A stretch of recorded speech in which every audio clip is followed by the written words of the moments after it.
Esiet sveicināti raidījuma, kur paliek mana nauda 12. epizodē. Un šodien mēs parunāsimies par pašnodarbinātajiem. Ir gana daudz tādu cilvēki, kuri saka, es negribu strādāt birojā no 9 līdz 5 dienas nedēļā. Es gribu darīt kaut ko savu, un arī sociālajos tīklos mēs ļoti bieži redzam dažādus veiksmes stāstus, ka cilvēks ir pametis savu darbu un uzsācis kaut kādu savu biznesu mazo. Un pēc tam peldās panākumos. Un ko tad īsti nozīmē strādāt sev, kas jāzina un kādas kļūdas nepieļaut? Par to sarunu ciklu, kur paliek mana nauda, runāsim šodienas epizodē. Ieraksts, kā parasti, ir tapis sadarbībā ar Latvijas Bankas naudas skolu. Šodien mūsu vieskurs te izprašņāšu ar dažādiem jautājumiem. Elzbieta Valujeva, fitnesa trenere, pavārgrāmatas garšīgs, nav sarežģīts autors. Sveicināti! Sveiks. Un Līga Alberliņa, certificēta grāmatvede, uzņēmēja un SIA apzināts grāmatvedis valdes locekle. Sveiki. Sveiki. Elzbieta, tu nevienmēr esi bijusi pašnodarbinātā, vai ne? Jā, ilgus gadus biju algots darbinieks. Nemaz arī nezināju, kas īsti notiek tajā otrā pusē. Kāda līdz tam nonāca, varbūt īsi var ieskicēt savu tādu autobiogrāfiju uz 3 stundām bliez vaļā? Kopumā, kā jau tas bieži notiek, es paliku stāvoklī savu pirmo bērniņu, un tad tajā periodā, kas ir tad, kad viņš piedzima, domās bija visādas idejas, kas, ko, kā varētu darīt, bet sapratu arī to, ka es nevēlos atgriezties ofisa darbā, tā es to saucu. Kaut gan darbs bija ļoti labs, labi apmaksāts, drošība, garantijas, viss tas pārējais forši kolēģi, bet es vienkārši negribēju, līdz ar to negribēju to garantiju un drošību, ja? Te ir tāds, bet jau bija tas dzinulis tomēr šajā periodā, tad sāk darīt kaut ko, ko es ilgi jau gribēju darīt, tad pavārgrāmata. Un tur viss aizgāja kā tādā kāršu namiņā, un viss salikās ļoti, ļoti veiksmīgi, un tā arī es neesmu aizgājusi atpakaļ uz turieni. Uz otru pusi, jā. Uz to otru pusi, jā. Līga, varbūt var pastāstīt, ar ko ir jārēķinās cilvēkam, kurš apsver šādu ceļu, piemēram, viņš klausās šo raidījumu un domā, ka es arī varētu vispār sākt, varbūt pavārgrāmatu nerakstiet, ja tas ir aizsists.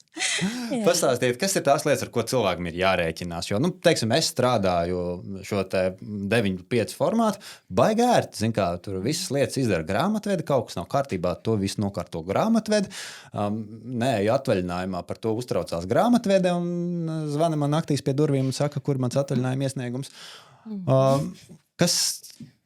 Kā notiek šī pārējā, ar ko jārēķinās? Sāksim ar to, tad, kad cilvēks domā par šiem soļiem, ka viņš gribētu kļūt par pašnodarbināto, tad jāsāk ir ar atbildības uzņemšanos. Tas solis numur 1, kas ir jāizvērtē un jāsaprot, vai patiešām es esmu gatava uzņemties pilnu atbildību par šo savu lēmumu. Lai nebūtu pēc tam tāda rūgtāka pieredze, ka jā, redz, kā es tur noklausījos no pārējiem un iedvesmojos, cik labi ir būt pašam noteicējam sev, ka es tur varu savu darba laiku plānot un visādi citādi justies brīvi, bet tad, kad sāk piedomāt par to, cik tad ir tas mans ienākums, tad var būt arī tādi mēneši, kur tas ienākums ir salīdzinoši mazāks nekā bija algotā darbā. Un te jau ir stāsts par to, ka pirms spēr soli izzini situāciju. Es gan daudz pazīstu vispār cilvēks no radošajām nozarēm un tā, godīgi sakot, ļoti publiski strādājot medijos, es redzu, ka mēs daudz runājam par tiem veiksmes stāstiem, bet patiesībā jau arī ļoti daudz tādi, kuri atdurās pret, vai ne? Pret to skarbo realitāti, ka tev beigās jāmaksā tas nodoklis un tu saproti, ka varbūt vajadzēja ātrāk drusciņā paurpties cauri visai tajā informācijai. Elzbieta, var pastāstīt, varbūt tev bija viegli vispār saprast to, kā viss strādā un kas tev jādara un ko tu nedrīksti darīt un visu pārējo? Nē. Nebija, ne? Nē. Tas viss šķita kā ķīniešu abece. Deklarāciju sniegšana, kā izvēlēties pareizāko, man piemērotāko nodokļu maksāšanas režīmu, kas notiek ar kontu, kas notiek vienkārši ar ikdienas tādu naudas plūsmu, kas vispār notiek. Man palīdzēja, protams, ļoti konsultācijas ar grāmatvedi. Es domāju, ka daudz rokās varbūt internetā, Googlē. Paši vairs nesaprot, ko viņi meklē, ko viņam jāmeklē. Vienkārši tad Vislabākais ir norunāt konsultāciju ar grāmatvedi. Tad es uzzināju, ka man ir nepieciešams tātad atsevišķs konts, ka nodokļu nauda nav mana nauda, ka tā ir nauda, kura man ir tā kā, jānoliek nodokļiem. Jo daudziem ir tas, man ienāk šī nauda, domāšu par nodokļiem tad, kad būs pienācis ceturksnis, bet tas ir ļoti svarīgi, ka tu uzreiz to naudu noliec tur. Manā gadījumā man tā patīk darīt. Un tas visu atvieglo tādu skaidrību, varbūt pat neiešana kaut kur ļoti dziļumā, bet tādu pamatlietu zināšana, kuru ievieš vienkārši to skaidrību, ko ievieš vienkārši grāmatvedis, kur es atceros, man bija konsultācija un stundas laikā es tapu. Es aiztaupīju sev vairāku dienu darbu pie datora, pie Googles, tajā laikā, man liekas, nebija vēl mākslīgais intelekts tik izplatīts. Nebija, jā. Tā kā, tas ir tas, ko es iesaku. Cik reizes tu biji tuvu nervu sabrukumam? Tad, kad man bija jādomā par to, kā es gūšu ienākumus no grāmatas pārdošanas, kas bija salīdzinoši lielāki kā tie, kurus jau es biju guvusi kā pašnodarbinātājs, arī esot sociālos, jo sociālos ir tā, ka tu nevari nemaksāt nodokļus. Neviena aģentūra nesadarbojas ar satura veidotājiem, kuri nemaksā nodokļus, jo tas ir tā kā pašsaprotami. Bet tur jau atkal man bija cita konsultācija, atkal ar savu grāmatvedi, vai man vajadzētu reģistrēties kā SIA. Un tad attiecīgi tur es atkal jutos mazliet pazudusi, lost pavisam. Bet atkal izrunājām, viss skaidrs, kāpēc man tur turpināt meklēt pašai, par kāds man pateikt 5 minūšu laikā, ko man darīt. Arī var iedot savu skatījumu, ar ko cilvēkam sākt, kurš aizvien arī ir nonācis šeit pašā. Jebkurš cilvēks var ņemt burvīgu piemēru no Elizabetes. Elizabete ir rīkojusies ļoti apdomīgi, vai kā nojausdama, vai kāds ir ieteicis, ka tev vajadzētu pakonsultēties. Ieteicis. Žēlabām jau ieteicis. Jā, lūk. Tas ir arī labākais risinājums, ko darīt, un patiešām konsultēties pie profesionāļa. Un tad ir tā, kā Elizabete stāstīja, stundas laikā dabūs atbildes uz visiem interesējošiem jautājumiem. Bet, protams, jāpatur ir prātā, ka mēs jau kā cilvēki esam dažādi. Būs noteikti kāds, kurš teiks, bet man patīk izzināt pašai visu pašam. Un kā es varu uzticēties, vai man konsultācijā pateiks, ka tur ir 100% taisnība. Tādēļ atkal atgriežamies pie tā, ka pirms tu sāc rīkoties, tiec galā pats ar sevi, kas ir tas labākais risinājums. Bet, protams, ja mēs gribam saņemt profesionālu informāciju un izsmeļošu informāciju un ietaupīt savu laika resursu un, protams, arī kreņķi, nervus par to, ka daudz ir jāpārdzīvo un jāstreso par to, ka varbūt būs savādāk nekā es esmu iedomājusies. Tad konsultācija pie grāmatveža. Ko darīt ar tev nodokļiem, to paredzēto naudu, Elizabete, dara pareizi? Atlikt atsevišķā kontā kaut kur, vai kāds ir tas labais? Tā jau parasti ir jādara, vismaz manā gadījumā, jā.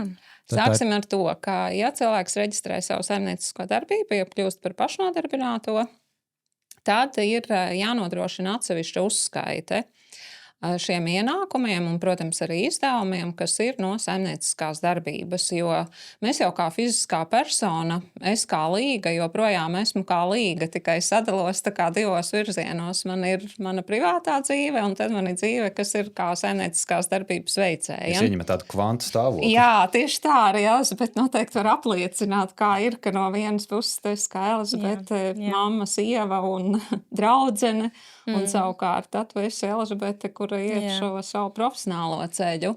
Lūk, un te domājot par saimnieciskās darbības veicēju, tad bankā ir jāatver atsevišķs konts saimnieciskās darbības ieņēmumu izdevumu uzskaitei.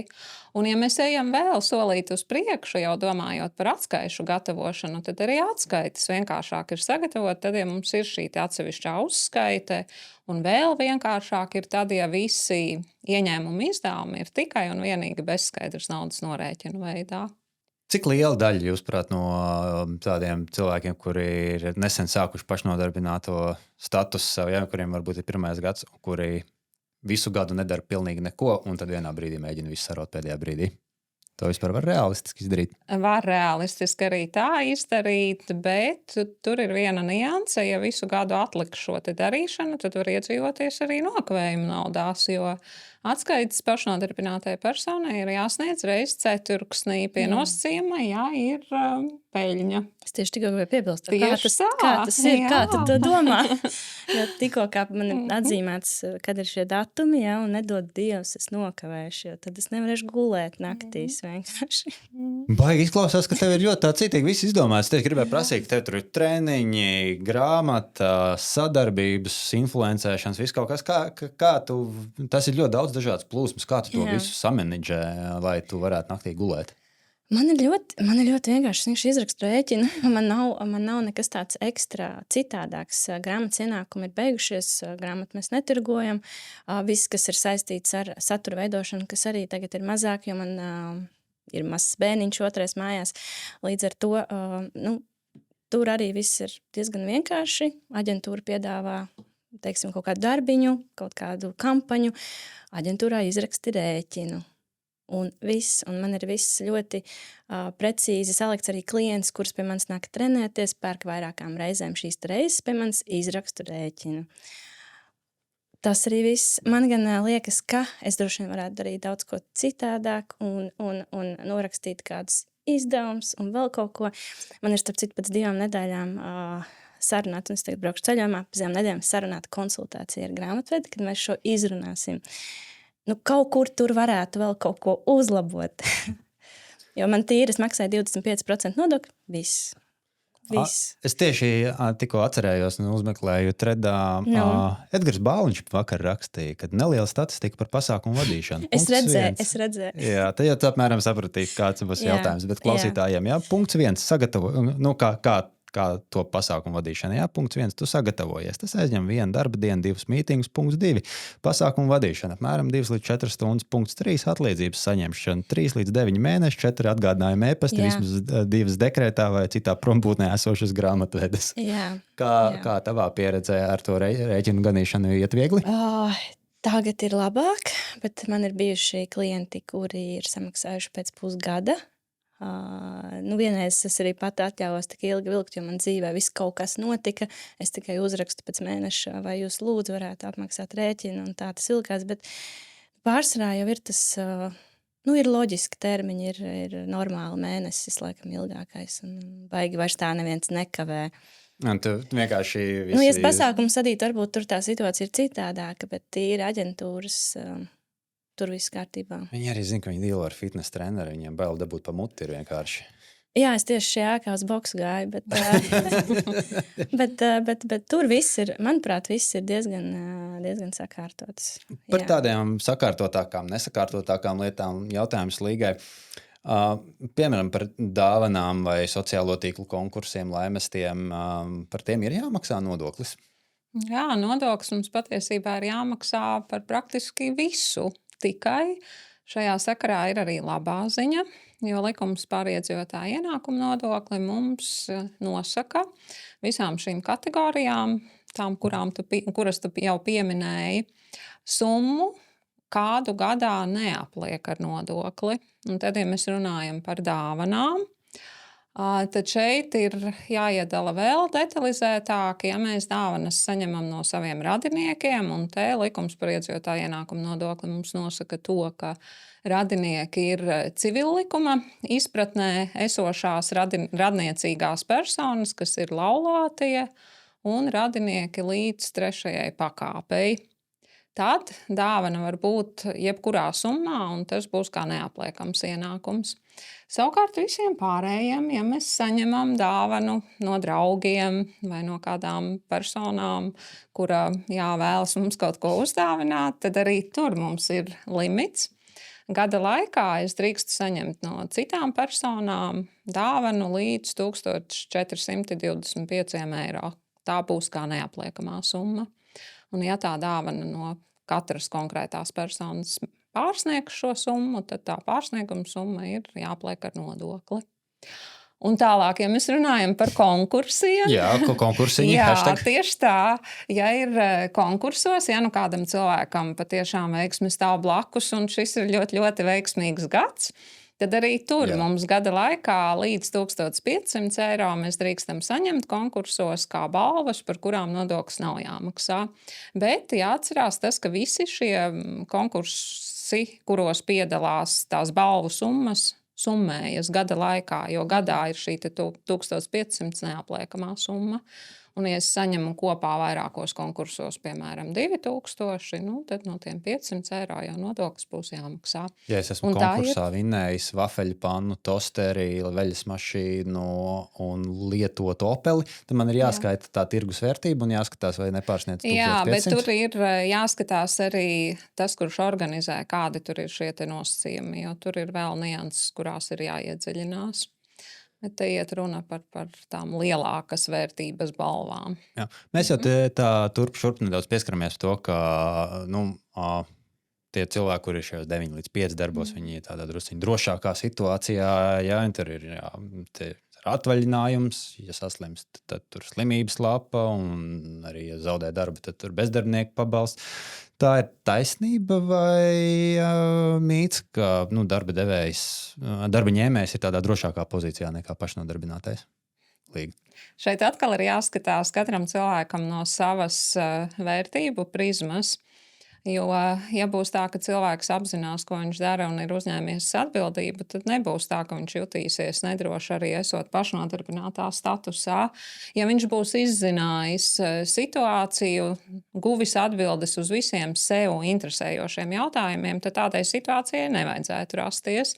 Bet, protams, ka, ja mēs esam algota darba attiecībās, tad mums ir noteikts darba laiks, mums ir garantēta darba alga, protams, arī slimības naudu mēs saņemam. Pašnodarbinātais slimības naudu nesaņems. Saņems tikai tad, ja būs pietiekami lielas šīs iemaksas veiktas, jo nav tā, ka pašnodarbinātais nevarētu saņemt apmaksātu slimības lapu. Uz pašnodarbināto attiecas līdzīgi nosacījumi šajā sakarā, bet ir svarīgi, lai ir veiktas iemaksas sociālajai apdrošināšanai, tad šis slimības pabalsts būs. Bet tas, kas jāņem vērā, ja esam pašnodarbināta persona, tad bezdarbnieka pabalstu gan mēs nesaņemsim, jo pašnodarbinātais nav apdrošināts bezdarba gadījumā. Elis, kad tev pēdējo reizi bija atvaļinājums? Man nebija. Kad tev pēdējo reizi bija slimības lapa? Slimības lapa man tudu. Tad piesist kaut kur vēl nav bijusi. Tiešām kopš šī algotā darba, bet slimojos, protams, es esmu, bet slimības lapa nav bijis. Bet tāds atvaļinājums, nē, es par šo, atklāt sakot, maz ko izprotu. Es maz ko izprotu. Tagad es sapratu, ka Līga pateica jā par tām iemaksām, tad tagad es to, ok. Bet tā, par šīm divām lietām, atvaļinājumu, slimības pabalsts, kā to sauc, es nezinu, neizmantoju. Dzīvoju, vienkārši tā kā dzīvoju. Bet, protams, tur ir kaut kāda tāda problemātika, bet tas pašam jāsaprot, ir tiešām, kas tev ir svarīgi, jā, vai tu jūties droši, galu galā, vai tu spēj arī iekrāt kaut ko, jo, manuprāt, pie šīs pozīcijas tas ir svarīgi. Protams, ka tu zini, ja tu strādā algotu darbu, tev tajā un tajā datumā, cerams, ienāk tā alga, ja, bet, kad tu esi pašnodarbinātais, tomēr tev pašam visu laiku ir tāds stresiņš par to, kā būs šomēnes, kā būs nākamajā mēnesī, vai tur viss būs forši, vai tur viss būs tā, kā es gribu. Tur ir tā sava veida problemātika, jā, protams. Brīdī, kā bāliņš sāc ganīt tos rēķinus ar viņiem. Tas ir nepatīkami, un tā nevajadzētu, protams, ka būt. Un, cerams, ka viņam viss būs kārtībā tur tajā pozīcijā. Līga, tev bieži sanāca ar cilvēkiem, kuri ir sākuši satikties klientu lokā ar cilvēkiem, kurš sākuši pašnodarbināto gaitas, un tad ļoti strauji nožēlo un saka, ja es būtu zinājis, ka tas ir tik sarežģīti, es nekad mūžā to nebūtu sācis. Jau arī tik traki. Man nav bijuši tādi gadījumi, kur cilvēks atnāktu un sūrotos par to, kā dieniņās, cik ir viss sarežģīti, un ja es to būtu zinājis, es nebūtu sākusi vai sācis vispār darīt.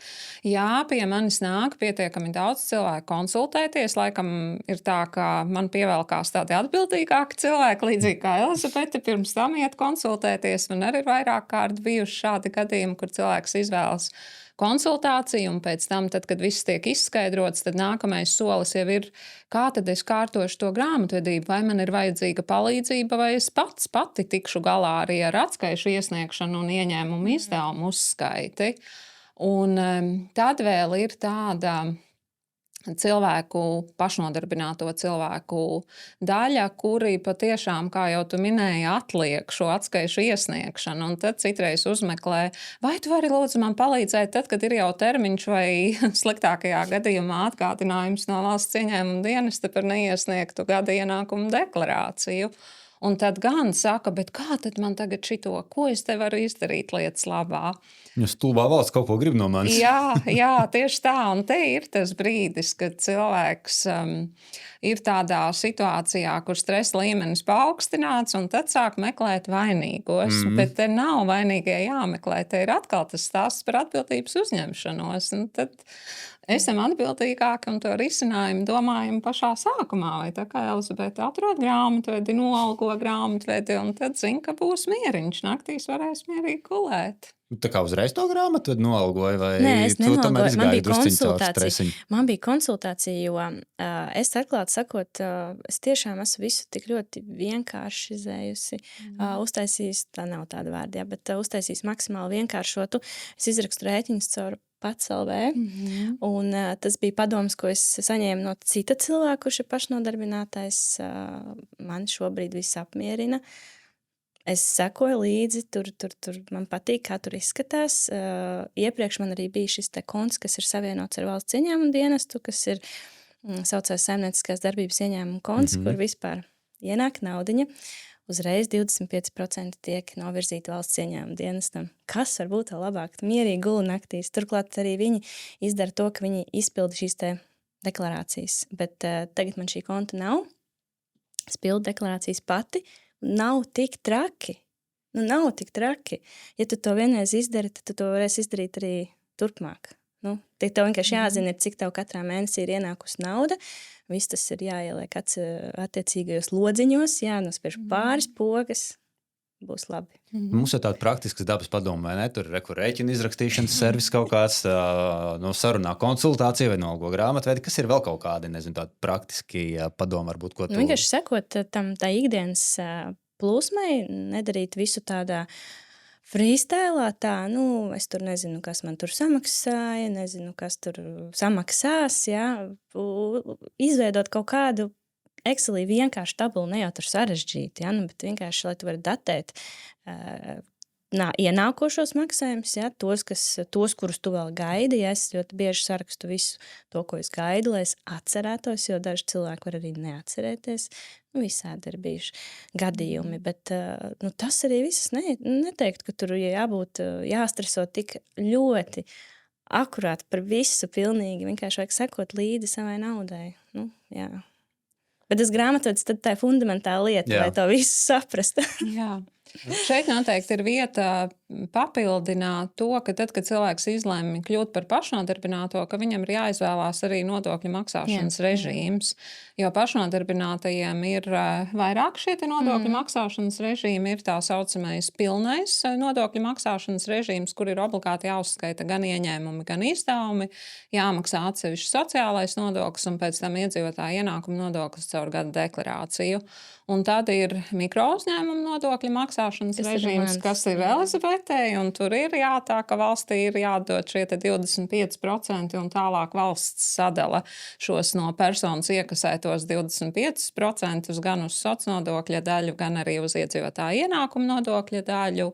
Tad ir vēl iespējams arī patentu maksas, bet šeit mēs tagad detalizēti neizplūdīsim. Tad biežāk sastopamie ir šie divi - pilnais nodokļu maksāšanas režīms vai mikro. Un tad Elizabetes pieminētā sistēma pats.lv ir patiešām lieliska sistēma, kur var izrakstīt gan rēķinus, gan veikt arī visu grāmatvedības uzskaiti, kur uzskaita gan ieņēmumus, gan izdevumus. Un arī šo es iesaku no savas puses, kā lielisku rīku. Tad, cilvēks ir gatavs pats tikt galā ar ieņēmumu izdevumu uzskaiti, pats izrakstīt rēķinus, Arī manā praksē ir tādi piemēri, kur cilvēki atnāk uz konsultāciju, mēs izvēlamies un nonākam līdz šim risinājumam pats LV, un tad drošības pēc reizes ceturksnī tomēr palūdz to manu profesionāļu aci un konsultāciju, līga caurskati lūdzu, vai man tur viss ir korekti. Un tad reizēm gadās, ka ir kāda kļūdiņa, bet tad laicīgi to kļūdu novērš un viss ir kārtībā, bet sistēma tiešām laba. Tā nav reklāma. Jā, tā nav reklāma. Jā, tā nav reklāma, bet arī ar to rēķinu rakstīšanu es atceros, ka es nesapratu, kā tam to rēķinu vispār. Tas bija pirms ļoti daudziem gadiem. Ja? Es nezināju, kā to rēķinu, ko man tur rakstīt, kam tur jābūt. Jo, protams, ka es meklēju kaut kādus piemērus tur internetā vai tā, bet tā sistēmā tiešām priekš tādiem, negribas teikt to vārdu, dundukiem. Tas nav sliktākais vārds. Kuri sākumā, tiešām es nesapratu, tur attiecīgi viss ļoti vienkārši ir. Jā. Un tad ir daudz cilvēku, kur mēģina iekāpt ar katru kāju, katrā peļķē, būt divās frontēs vienlaicīgi un darīt kaut ko paralēli algotam darbam. Tur, nezinu, tur rokdarbi, tur brīvdienās fotografē kāzas, izīrē mājokli, kaut kādas citas haltūras. Kas cilvēkiem ir jāzina līdz šādos gadījumos?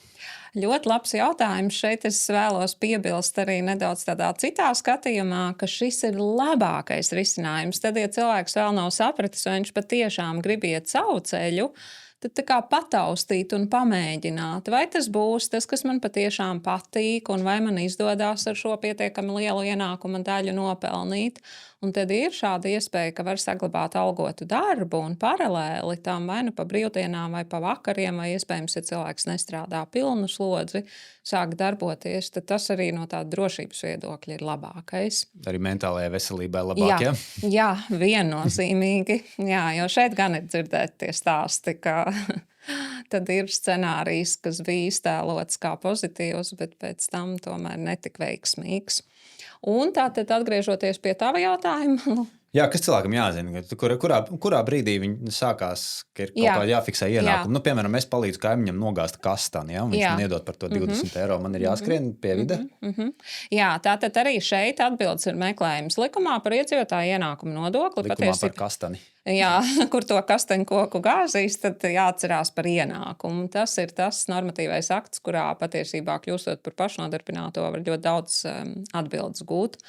Un likums mums nosaka to, ka vērtējot, vai šī jau ir reģistrējama saimnieciskā darbība, te tiek vērtēti 3 kritēriji. Tad, kad cilvēks grib sākt nodarboties, svarīgi ir izvērtēt 2 aspektus. Viens ir darījuma regularitāte.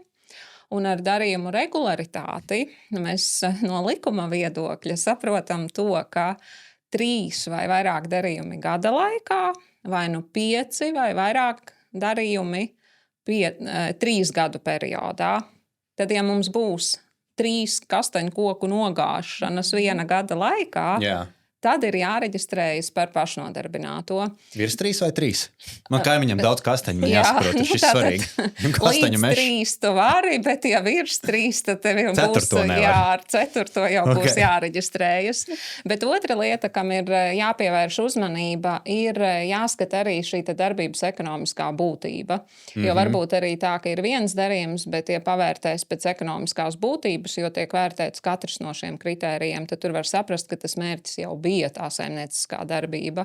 Un tiek vērtēts arī gan īpašumā esošo mantu apjoms, vai arī, kas man kā fiziskai personai pieder. Ja man piederēs kaut kāda specifiska iekārta, diezin vai es kā privāta persona ar to specifisko iekārtu vienkārši raudzīšos un priecāšos par to, ka man tāda ir.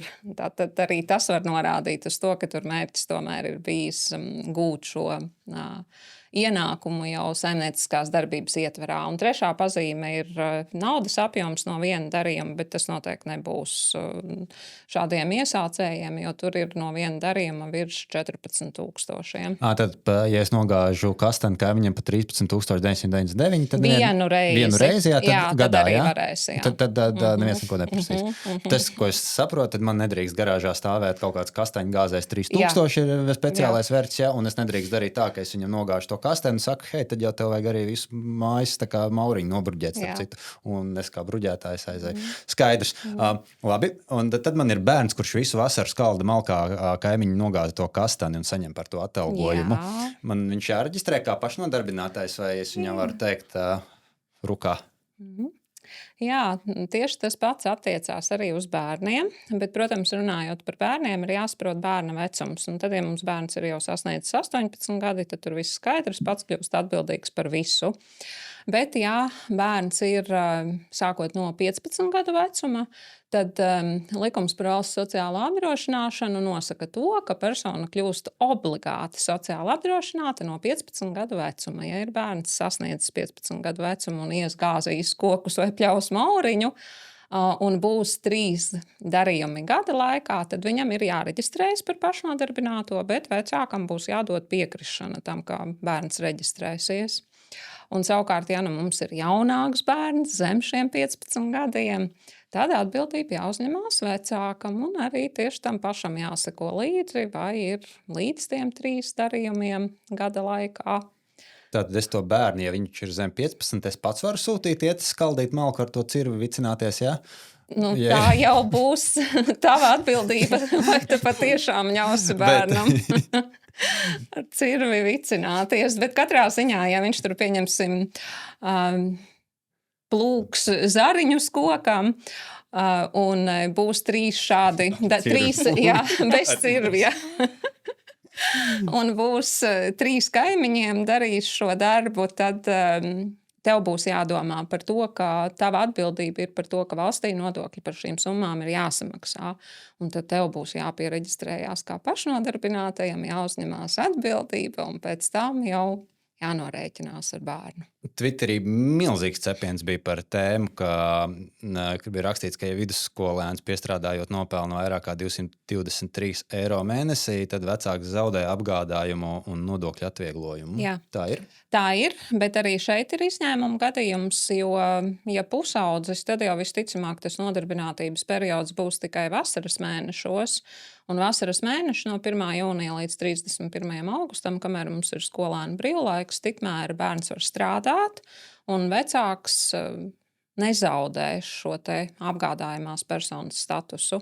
Bet, ja bērns turpinās strādāt, kur atkal ir ierobežojumi, ja mēs raugamies no darba likuma viedokļa, no cik gadiem vispār drīkst strādāt un kādus darbus drīkst strādāt, tad gan zaudēs vecāks atvieglojumu par apgādībā esošu personu, ja bērnam alga būs lielāka par 250 eiro mēnesī. Nu, skaidrs. Cerams, ka sociālajie tīkli šo noklausīs un ņems vērā. Vasara tojās un lietās viss sūtīs savus atveses. Bet ir vēl viens tāds populārs ienākuma avots. Elizabete, kādreiz mēdz tirgot apģērbus internetā, tajos formos kādreiz iemest kaut ko vai pati nopirkt? Nu, man jau ir 2 mazi bērni, un bērniem ir tā, ka tu nopērci viņiem kaut ko, tas pēc 2 dienām vairs nedara. Jā. Šad tad izmantoju, bet tagad retāk, jo tad, kad, lai tu ievietotu kaut ko šajos portālos, tev vajag visu smuki nofotografēt, izgludināt, salikt, un tas prasa milzīgu laiku, ir vēl arī resursu. Viens fórums. Mēs nereklamējam, ja konkrēts preces, bet ir tas viens fórums, domāju, visi zin, par ko ir runa, kad tu ieliec kaut ko, un tad ir nāk pretī jautājumi, tā kā, es mainu to pret ziemas riepām, vai arī atsūti vēl 150 citas bildes dažādas. Nu, jā, es domāju, ka visas mammas izmanto, un vispār sievietes, manuprāt, sieviešu vairākumu, tomēr es nezinu, vai tā var teikt, bet man tā šķiet, ka mēs tomēr izmantojam vairāk šos te portālus un mēģinam pārdot savas kleitas, kurpes, drēbes, jo mums bieži vien kaut kas, vairs nepatīk, bet patika tad, kad nopirkām.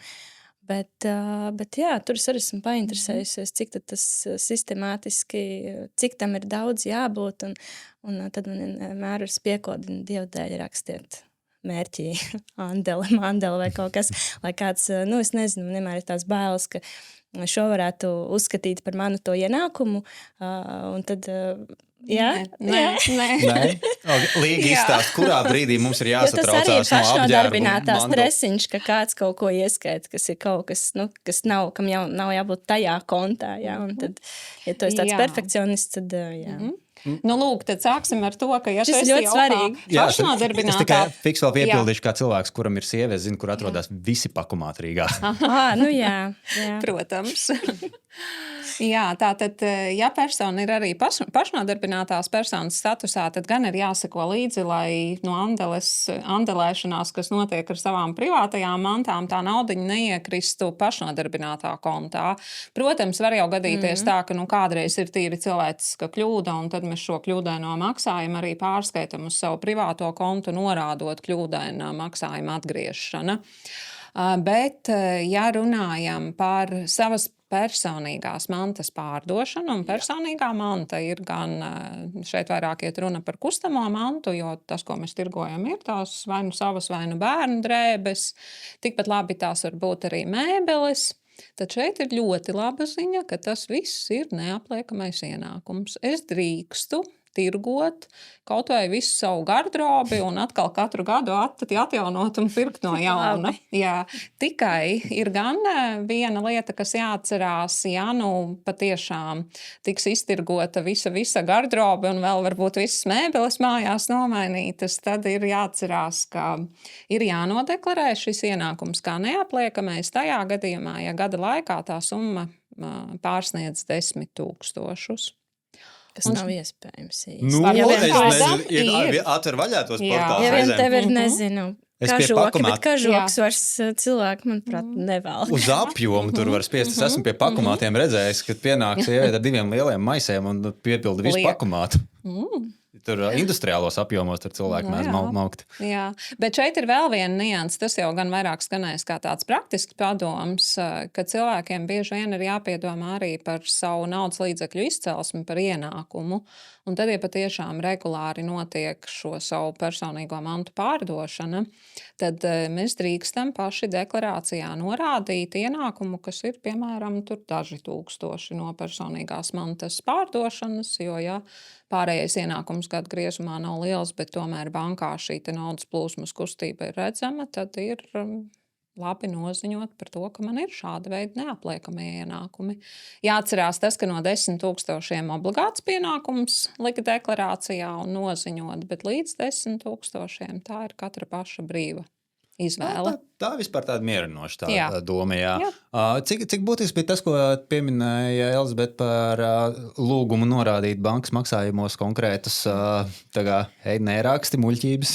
Nē, par tām muļķībām tas ir, manuprāt, tas ir tiešām jāievēro, jo esmu dzirdējis, ka tiek arī pieprasīts paskaidrojums, ja tur ir kaut kāds tādas ļoti liels muļķības. Tajā pašā Twitterī, man liekas, es arī tur pāris izlasīju. Tieši tā. Muļķības noteikti nevajag norādīt, un labāk jau arī ir tad norādīt pēc fakta. Ja tas ir par mantas pārdošanu, tad arī norāda vai konkrēti to mantu, vai norāda vietni, no kurienes tā manta ir pirkta. Vai arī mēdz būt tādi gadījumi, ka ir kopīgs pasākums, un tad viens uzņemās no draugiem šo naudas vākšanas funkciju un pats nopērk, pieņemsim, dāvanu vai kopīgi braucot, dodoties ceļojumā. Viens ir tas, kurš pērk šīs biļetes, un tad arī pamatojumā rakstam, norādot to, ka tas ir dāvanai vai ceļojumam. Un tad papildus jautājumi neradīsies, vai arī ja radīsies, tad tur būs loģisks pamatojums. Epizodes noslēgumā tādam vienam kārtīgam, labam pieredzē balstītam padomam vai vēlējumam citiem cilvēkiem, kuri plāno kļūt par pašnodarbinātājiem, ja viņi noklausījušies šo iedvesmojošo sarunu, domā, tā kā es eju prom no darba, tad līdās sākšu širo te. Atpagājis viss papīrs, vai ne? Jā, Elzbieta, ko tu teiksi, kas ir tāds viena lieta, ko tu gribētu, lai cilvēki ņem vērā? Es pateikšu arī to, ko arī Līga teica, vienkārši izvērtēt, vai šajā tavā šī brīža dzīves situācijā tas ir vislabākais, un varbūt, ka arī ir pats labākais lēmums. Bet man jau vienkārši patīk tas, ka mēs sekojam līdzi savai naudai, kad nedaram tikai neiedomājamies, ka mums tagad visi maksās tāpat vien, bet visu daram tā kārtīgi, tā kā jādara. Lai nav hauss pašam. Tāpat vien, ja? Nē, man ir zinām cilvēki, kuri tā kā viņiem nav tāda uzskaita, teiksim tā, viņi kaut ko gaida, kaut kam izrakstīs drīzumā rēķinu, kaut kam nav jau ilgi izrakstījuši, un tad ir ceturksnis, un tad es saņemu ziņas, tu iesniedz jau, kas man tur bija jādara? Līga, un Tā. tev tāds kaut kāds viens rezumējošs, gan tiem, kuri grib būt par pašnodarbinātiem, gan arī tie, kuri meklē savus blakus ieņēmumus, kas tāds viens padoms, ko. Jā, tātad, ja cilvēks izvēlās spērt šādu soli, tad man jau vairāk tāds praktiskas dabas padoms līdzās tam, kā jākļūst atbildīgam pašam pret sevi un par sevi jāuzņemās atbildība. Uzlikt uz papīra to minimālo summas apjomu, kas cilvēkam ir vajadzīgs, lai mēnesi varētu izdzīvot. Un te noteikti būs arī tā izvērtēšana, ja es kļūstu par pašnodarbināto un, iespējams, pirmos mēnešus, iespējams, kādu ilgāku laika periodu man ienākumi samazināsies, tad cik ir tā summa, kas ir tas mans izdzīvošanas, jeb iztikas minimums, un no kā es varētu atteikties šī cēlā mērķa vārdā, ka es vēlos kļūt par pašnodarbināto, lai pēc tam neiedzīvotos tādā nepatīkamā pārsteigumā. Tātad man te tomēr ir iztrūkums manā bankas kontā. Un tad solis numur 2 - paskatīties, paplānot, vai ir, piemēram, jau kāds padomā noslēgt līgumu, kur būs mēneša maksa, kur nebūs šie vienreizējie darbi, un ielikt tādu pavisam vienkārši savu budžeta plāniņu salikt kaut vai uz papīra, ja ne Excelī. Super! Labi, paldies, ka klausījāties. Paldies, ka atradāt laiku atnākt un iedot cilvēkiem, ko klausīties. Un atgādināšu, ka papildu informāciju par dažādiem ar personīgo finanšu pratību saistītiem jautājumiem meklē Latvijas Bankas vietnē Naudas skola vai skaties citās, kur paliek mana nauda epizodēs. Un paldies, ka skatījāties šo raidījumu un sūtījāt jautājumus un pieredzes stāstus un uz tikšanos citos projektos.